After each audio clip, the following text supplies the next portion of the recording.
Looking for new spring outfits or decor? Shop St. Vinny's for quality clothing, furniture, and home goods. Thrifting's cheaper than shopping at big box stores or online, and April is Earth Month, so shopping at Vinny's is a great way to protect the planet. Plus, support local.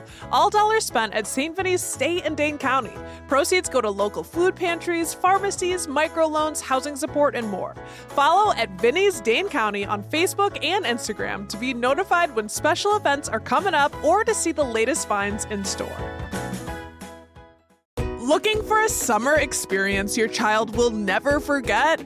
Camp Paw Print and Camp Wildside at Dane County Humane Society offer unforgettable opportunities to learn, explore, and grow while having fun. Perfect for kids ages 7 to 12, Camp Paw Print features hands-on animal encounters, crafts, themed lessons, and more. For youth ages 12 to 15, Camp Wildside offers unique themes focused on wildlife exploration, nature adventures, and conservation activities. Make lasting memories with these one-of-a-kind camps. Spots fill quickly, so register today at giveshelter.org/education. This is City Cast Madison. I'm Bianca Martin, and here's what Madison's talking about. Today, have you ever been mid-conversation and had to pause to let a fighter jet fly overhead?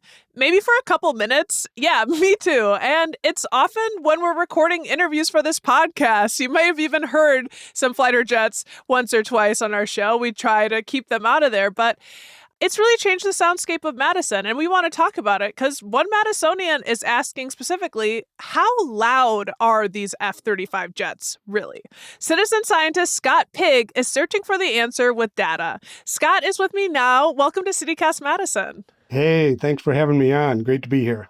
Yes, I mean, we talk about the fighter jets a lot on the show, and when we posted about it on Instagram, we had a huge reaction. So I know folks want to know more, and you're looking at this in a scientific lens, which is awesome.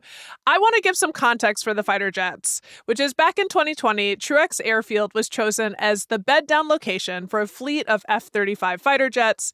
Despite pushback from activists, the U.S. Air Force followed through, bringing the first jet to Madison in 2023, so somewhat recently, and Madison is now home to around 20 jets. Scott, when did you decide to start measuring the sound coming from the F-35s? Yeah, that's an interesting story. I first learned about this possibility of the new jets coming in fall of 2019 when the Air Force was circulating their draft environmental impact statement. And I didn't know anything about any of this stuff other than that we already had some F-16s here and they were pretty loud. But I was hearing things on kind of from two camps. There was one camp was saying this is going to be a noise apocalypse in Madison. These things are going to be 115, 120 decibels, and it's just going to be terrible. And then there was another camp that sometimes I call the Sound of Freedom baby camp. The people who are like, there's going to be a big economic boom. These things are, it's just going to be a few minutes of noise a week. I even heard one person say, oh, they're not any louder than a lawnmower. I was wondering, scratching my head about it. And I have a background in analyzing data and trying to get to the bottom of things. And I was also on the verge of retirement. I've spent 40 years doing research on energy efficiency products and do they really save energy? So I always had a mindset of, well, are these claims really true or not? And so one day I was out ice skating on Lake Monona, and it struck me that if they do decide to bring the jets, it's going to be a good year before they actually arrive. So why not build some sound meters and put them out in the neighborhoods and measure airplane noise levels for a while before the jets come and then after they come? And that was kind of the genesis of the whole thing.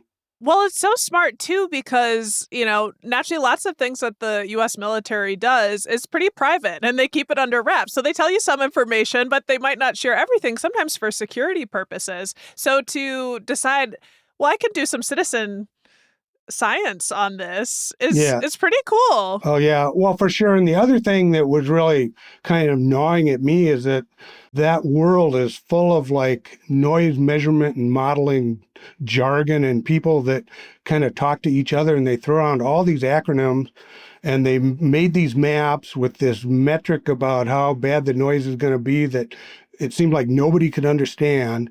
So my other goal was to, get these out and see what the noise levels really are, and then present the information in a way that's more easily accessible by normal people. You don't have to have a PhD in acoustics to understand what we're talking about here.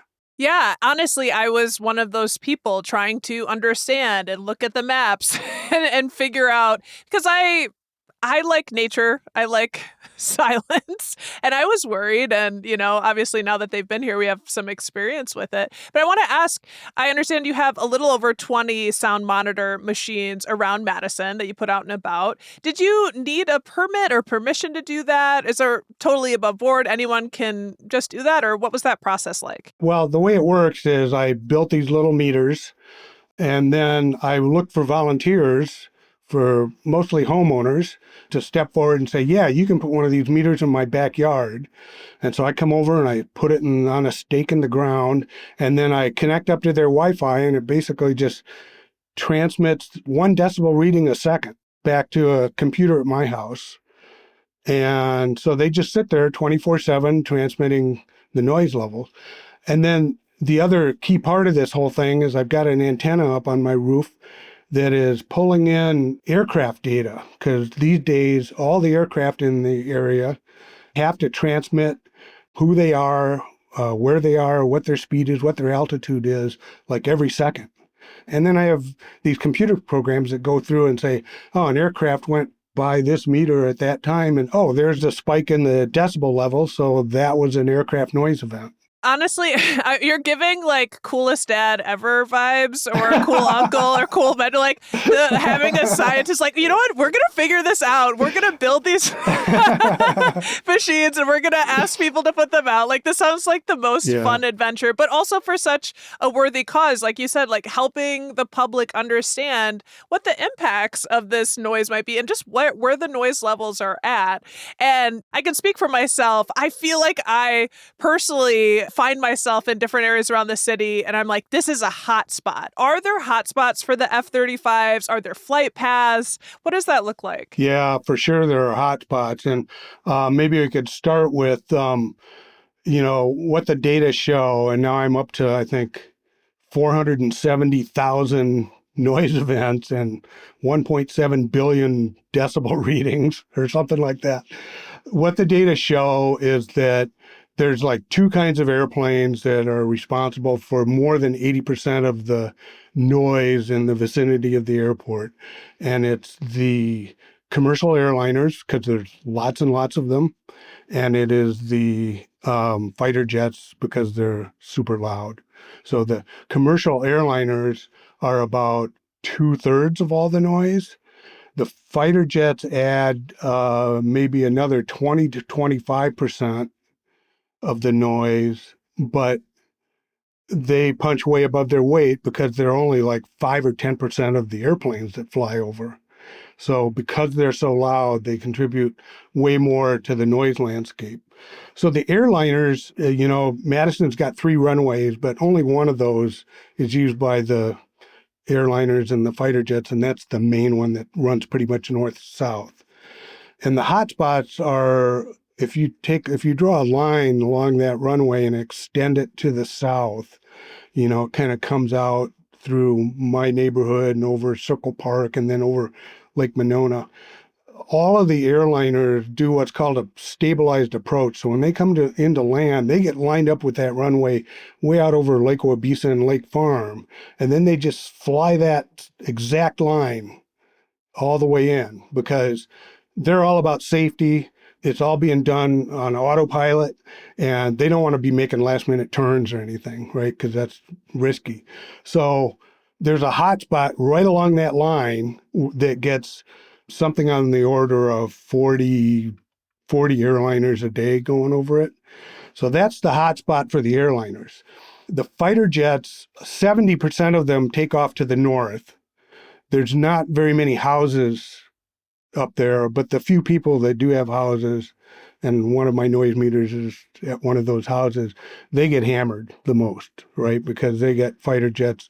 Whenever they take off to the north, they're kind of flying that path. When they take off to the south, there's a rule that the fighters have to turn to the southeast when they take off. And usually they're taken off to the south because the winds are out of the south, or because all the other air traffic is flowing to the south. And if they wanted to take off to the north, they would have to, wait a long time for there not to be any planes coming in from the north.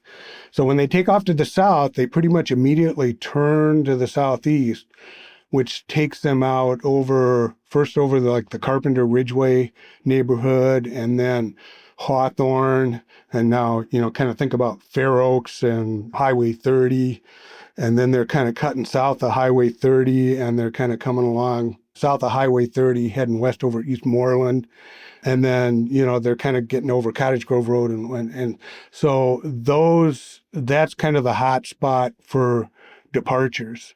Then there's a fighter jet arrival hotspot, which is that unlike the airliners, the airliners all come in kind of straight in. The fighter jets only do that when the weather's bad and they can't do what they normally do, which is what's called an overhead approach, where they come in really fast, and we're talking like 300-400 miles an hour, high over the airport. And this is like a couple thousand feet above the airport. And when they're right over the middle of the airport, they do this hard break to the west, and they do this like circling descent, and then they come in and land. So it's kind of like an oval as they're descending.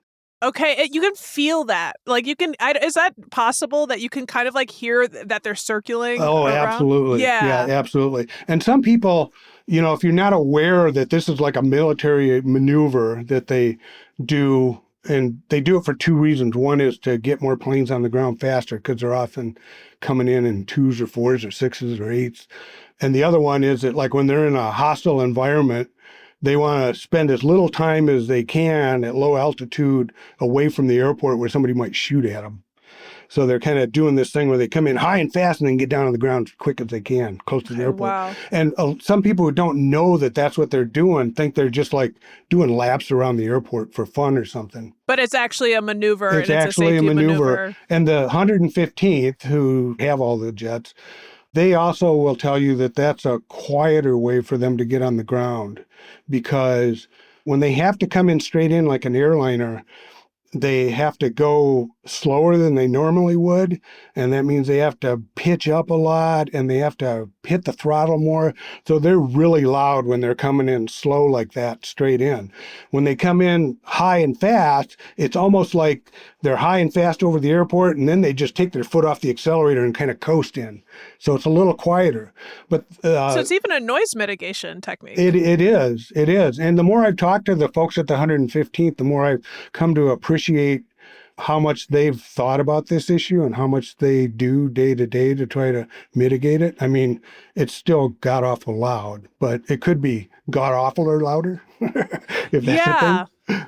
But the downside of that for some people is that has them circling around west of the airport. So now we're talking Maple Bluff, Tenney Park, and I live kind of near Jennifer Street Market. So, sometimes I get them right over my house as they're completing their circle. So it's a quieter overall approach, but it hits different houses.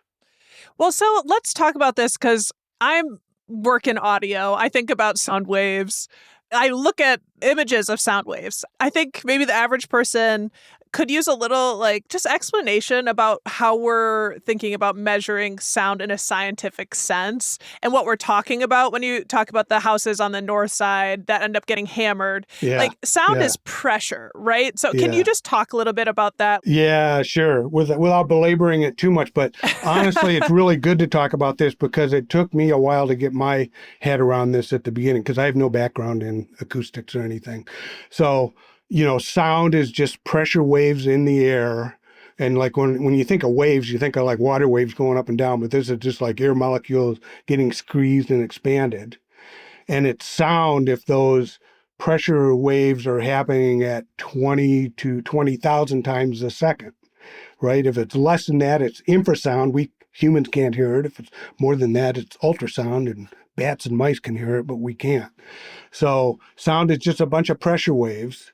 And we all talk about decibels, but decibels can kind of almost lead you astray some way, because, you'd like to think that 100 decibels is twice as loud as 50 decibels, but it's not, right? And actually, every 10 decibels multiplies the magnitude of the pressure waves by 10. So if 50 decibels is the normal everyday sounds if you're outside around the city, and 100 decibels is a fighter jet going overhead, that's sound pressure waves that are 100,000 times bigger when that fighter jet goes over, right? So it's not linear at all. And to make it even worse, our ears don't scale even at factors of 10. Our ears scale at factors of 2. So every 10 decibels that you go up, you double what we perceive as loudness, generally speaking. So, 100 decibels is 32 times 50 decibels. I like to think about it this way. Think it's the middle of summer. We're sitting over at Tenney Park on the beach, and there's like 1 foot waves coming in. And that's just like the normal sound waves of the city, right? Now your friend comes and sits down next to you and you start talking. That kicks it up by about 10 decibels. So now we got 2 foot waves. Now airliner comes over and it hits 80 decibels. So now we're talking about, for the time that airliner's going over, we got 8 foot waves coming in. So it layers with the other sounds in absolutely, that you're experiencing perception-wise. And it scales with the factors of 2. So 8 foot wave from an airliner. Now a fighter jet comes over and it hits 100 decibels. Now we're talking 32 foot waves coming over you. That's why it feels physical. Like I often, when I'm standing outside and the fighter jets are going over, I will have a physical experience. Like I feel like I'm not being pushed over by the wind, but it's just like I'm being attacked, not literally, but in a way. This is interesting about the noise and then how you perceive it and how it resonates in the body. Exactly. People talk about it. You can feel it in your chest.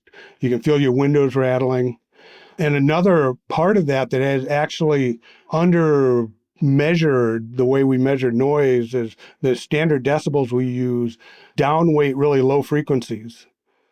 Like they don't count those as much, but that's where all the chest rattling part comes from. So in reality, if we weren't using the scale that we did, they would probably have higher numbers.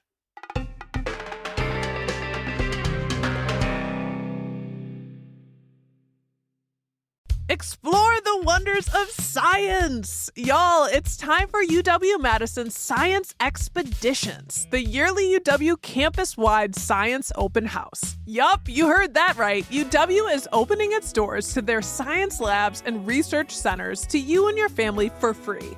From April 10th through the 12th, you can adventure around your top-tier public land-grant research university. You can talk with world-class researchers, enjoy science demos, and get hands-on at interactive exploration stations. The variety of programming is amazing. You can learn anything from what the inside of the human lung looks like to the science behind ice cream. You can even meet marmoset monkeys at the Primate Center. Again, UW-Madison Science Expeditions events are free and open to all. So, see you at the open house?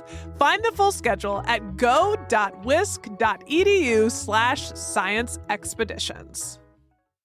Get excited, Madison. The Sauce Night Market is returning to Garver Feed Mill on Friday and Saturday, April 10th and 11th from 5 to 10 p.m. It's a dedicated space to support emerging chefs, artists, and makers of all kinds, featuring over 50 local vendors. It's a curated market, meaning the Sauce team has put work into bringing you an all-star lineup of diverse vendors, emphasizing quality, creativity, and individuality. The market will feature food from our friends over at Sin City Smash, Mickey's Banks, and Ice Cream Social. And of course, you can bet there'll be some specialty cocktails too. Artist Hannah Brewer will be live painting during the event. The fantastic DJ Dudley Noon will provide the music. Plus, the City Cast Madison team will be there to say hi. The best part, the market is free to attend.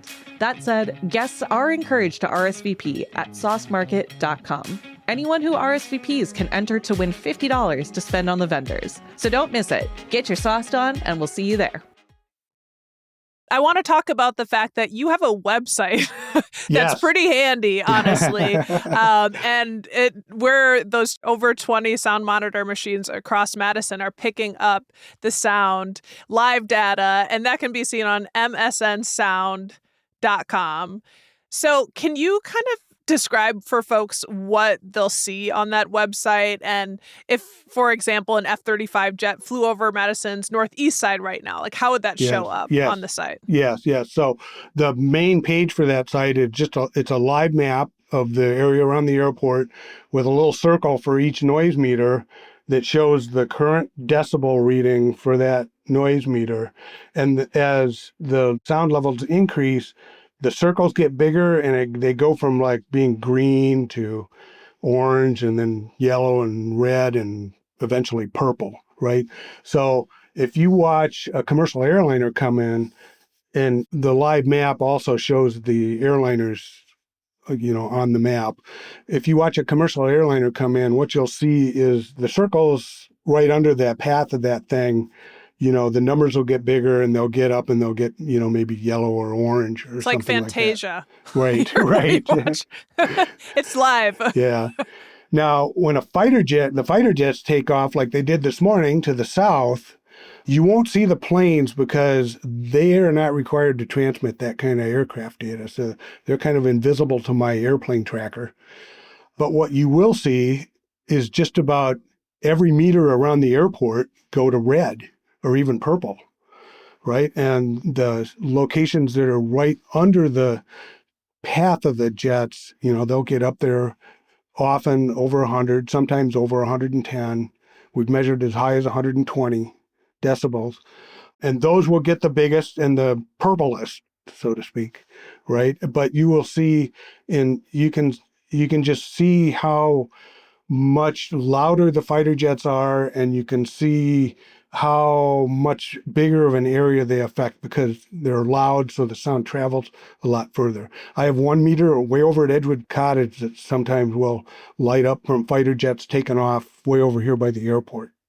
My goodness. I mean, you said at the top of this conversation, when you got interested in tracking this back in 2019, folks who were concerned about them coming here were saying it would be over 100 decibels, and that's where it's at. The concern is real, or, what magnitude are we dealing with? Yeah, I mean, the fighter jets are almost always over 90 decibels if you're within a half a mile of it. Often over 100, sometimes over 110, and we've measured up to 120. And I don't usually get 100 over by me, but the people that are in that southwest departure path and that poor guy to the north, they regularly get 100, 110. And when I've been over there, like working on a meter or something, it's almost hard to describe. It's very loud. Yeah. Well, I know there's a meter somewhat nearby where I live, and I was talking to you before we got on the call about how I live in a house that has walls from the 1880s that used to be an old milk house, a farmhouse, and the walls are actually a foot deep. And you can still feel the jets when they're going over.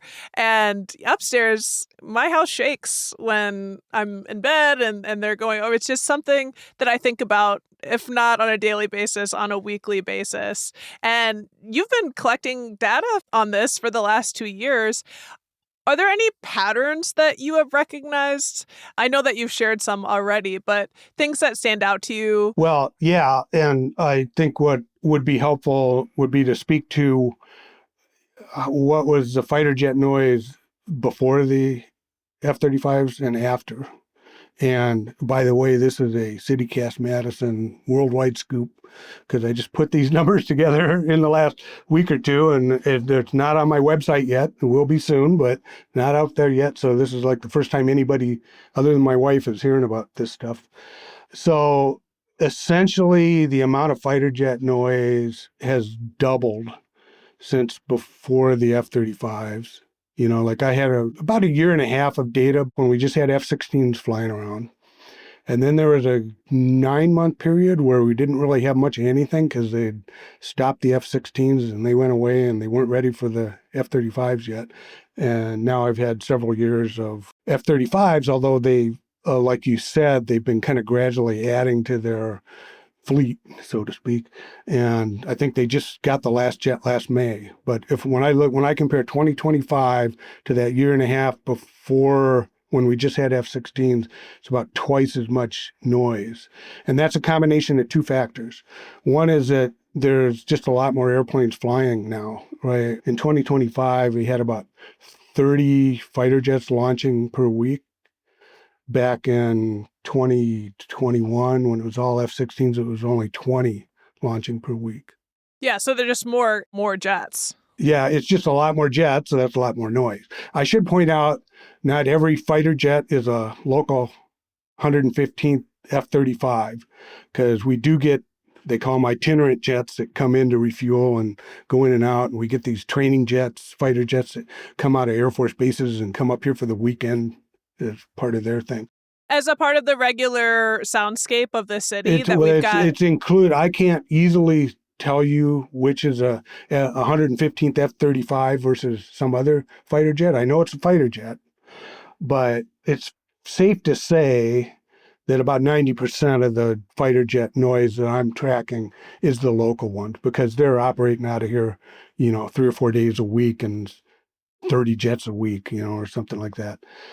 So a lot more jets. The other thing that the data shows, if you look before and after at individual noise events for specific meters, like when there were F-16s and when there were F-35s, the F-35s are 20 to 40% louder. So if you put together the fact that the F-35s are louder and they fly a lot more of them, we're talking double the amount of fighter jet noise as compared to before they brought in the F-35s. That's intense. Yeah. And that makes sense why, people are feeling it that much more. Noise has doubled. It literally has doubled. Yeah. And people, in my neighborhood who I talk to are like, it just seems like there's a lot more fighter jet noise these days, Scott. Is that true? And it's not until today that I can really say, yeah, it is true. Well, thank you for dropping the news on City Cast Madison. It is truly appreciated. And I guess I wonder, do you have any sense of impacts on health when it comes to noise levels? One thing I can speak to is that I don't think people are getting hearing damage from them. Okay. Because you have to get up well above 120 to 130 decibels before like a few seconds of fighter jet noise is going to do any hearing damage to you. And like I said, we've only ever hit 120. Is that significant hearing damage? Because I'm an audio freak, so when you're you hear a frequency go out, you're hearing naturally, right? Your hearing ages, but loud noises, like even if you regularly are on a mower and that sort of thing, it kind of. Yeah, it's all about kind of dose. The louder the noise, the less time you can tolerate before you get permanent hearing damage.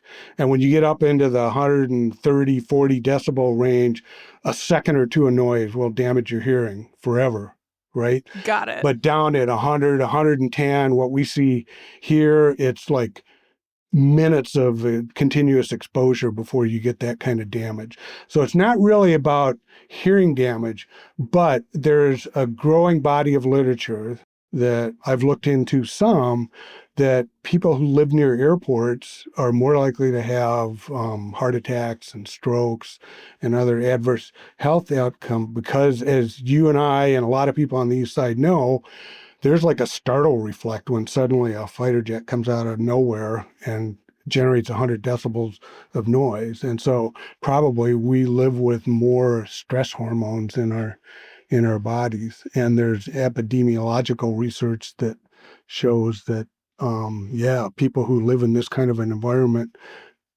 do have adverse health outcomes.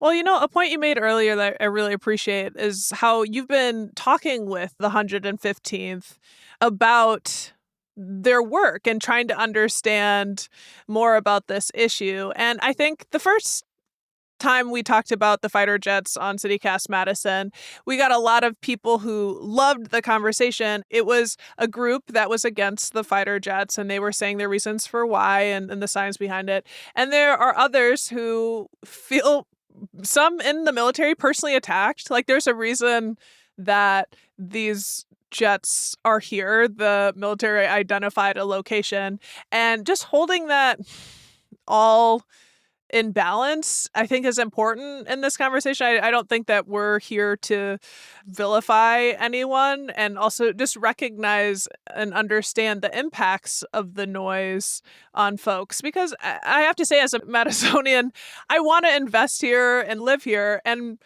the jets impact my daily experience. Like, I'm not going to lie. Like, I love to be outside, and just earlier this morning, I got out of my car. The jets were, doing their thing, and the birds were quieter. It just feels eerie to live with. I don't know if there's anything you want to share about, the complexity here. I'm so glad that you said what you said, because I share that opinion about, I kind of want to move beyond the debate about should they be here or not. I mean, I think that ship has kind of sailed, and for the foreseeable future, they're here. Would I prefer it if we didn't have fighter jets here? Yes, I would. I'm not interested in fighting a fight to get them to move. My whole thing is I want to, and this is part of my ambition, is assuming they're here for the time being, is there any way that we can work with the 115th to mitigate the noise? Just bring it down even from like 100 to 90 helps a lot because of that doubling thing. And I just have to say that in my every contact I've had with the 115th, everybody there has been super professional and very willing to talk. They're just trying to do their jobs, right? And they don't like being vilified. They don't really, like if you come at them and you say, well, I hate the military, you guys should go away, that's a brick wall, because, right, then you're just attacking with everything that they're about.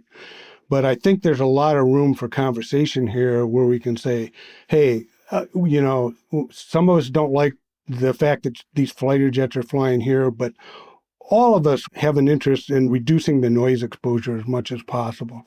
My data show that they work at this, like they do these overhead approaches that are quieter. They take off 70% of the time to the north, whereas the airliners are 50-50 north and south.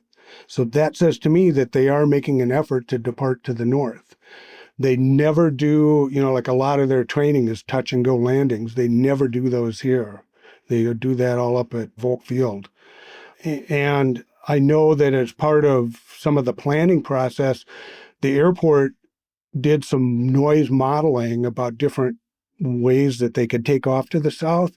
And they, produced this report that said if you take off in this certain way, it might be a little bit quieter. The 115th didn't even wait for that report to be finalized. They just went ahead and implemented it. If it's better, let's do it. So some of those efforts are really underway. Yeah. So I just like to foster a engagement with the 115th and see if there's a way we can all work together to, just make them a little bit better. Yeah.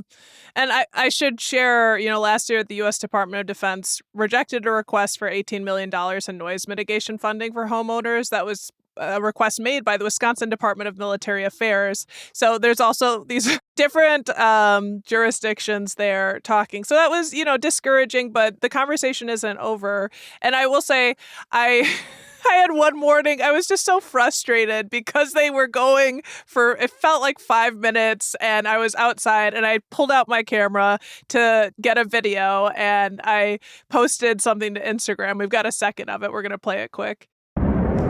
Just another deafening day with these military jets life in Madison pretty regularly. So loud. The Wisconsin Department of Military Affairs did try to seek money to help offset the noise that Northeast homes experience. That was denied. So what do we do? A lot of people, you can hear it, and I'm shaking a little bit. And now, as you described, it's maybe not deafening, but it's stressful to the nervous system when it's happening. Yes. I said, what do we do? And a lot of you listening, a lot of our listeners and followers on Instagram wrote in, and someone said, what? Can't hear you, LOL. So I said, oh my God, this, especially late night air drills. I can't imagine parents of young children, veterans with PTSD, and those with pets like myself enjoy this extremely loud and disruptive noise. It's so bad at times, I can feel my home vibrate. I can't imagine how much worse it is for those who live near the airport base. Another one, it's so ridiculously frequent. Can't imagine how exhausting it is for wildlife, too. We had, dozens of more comments there, but people clearly care about this issue. And I'm curious, how have they responded to your project and your efforts to track the noise? I got a lot of positive response just about documenting what's going on here. Because I think if you don't live over near the airport, you don't really know. If you're over on the west side somewhere, you can still hear the fighter jets, but they're kind of a dull roar, right? And part of my goal here is to just better understand it and educate people. And I've gotten a lot of positive feedback about, I used to just phone into the complaint line. Now I post my complaint with a screenshot from your website showing 110 decibels. So I think, there's value in just documenting it, and people have responded well to that. Well, Scott, you're a gentleman and a scholar, and we really appreciate your citizen science. I know this is a serious topic, and you laid it out so well. I've learned so much. I'm sure everyone listening has as well. Thank you for coming on City Cast Madison. Oh, it's been a pleasure. Thank you. That's Scott Pigg, citizen scientist studying the level of noise the F-35 jets bring to Madison. If you want to follow his work and look at the website that he built, that's msnsound.com. Highly recommend it, and we will also link that in our show notes.